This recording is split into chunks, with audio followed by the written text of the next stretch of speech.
first off. So you should have boxed for this title in Tolworth. Tolworth Centre in London was where it was first set. It's a title I was after.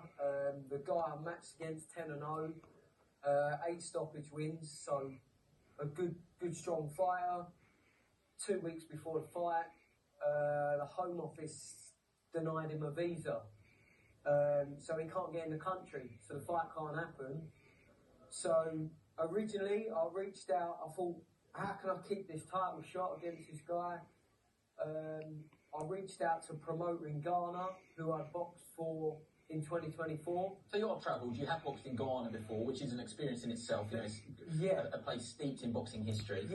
But unfortunately there had been a tragic death in a ring there, and boxing had been suspended. Yeah, the first time in their history, the moment after I booked flights and everything, is they suspended boxing in the country, so it can't happen there either. So I was back and forth with the promoter, and we decided to move the show across the border to Togo. So I still flew into Ghana, and then had to get a 5-hour bus journey across the border to Togo. It's incredible. See some madness, see some elephants, see like all sorts of wildlife, and met some great people. Obviously, stood out like a sore thumb, as you can imagine. I mean, these are the pictures from the ring walk, because you're walking on the beach, so you've done all your warm-up at the cocktail bar in the all-inclusive hotel.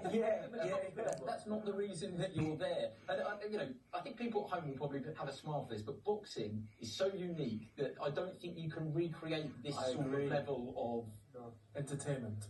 And that only tells half the story. I mean, I don't want to keep going on about it. You've got a nasty cut that we can see there. Yeah, that was round one. In round one. And if people don't know the rules of boxing, that's caused by an accidental headbutt or head clash, which could have been ruled a technical draw because the fight hadn't gone over. It had to go 4 rounds, so I'm like, I'm panicking. Yeah, lucky my dad was on the adrenaline in the corners, kept it going long enough, and we survived long enough for it to go past.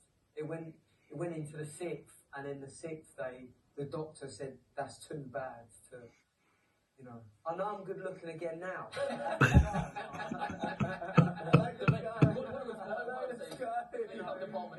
The makeup's amazing here, so big up to them. But just to finish your part of your story, you then flew back and came the route that you've been. You're a full-time mechanic. People think of AJ and Fury as full-time pros. You're a mechanic who boxes. You have to schedule your work around.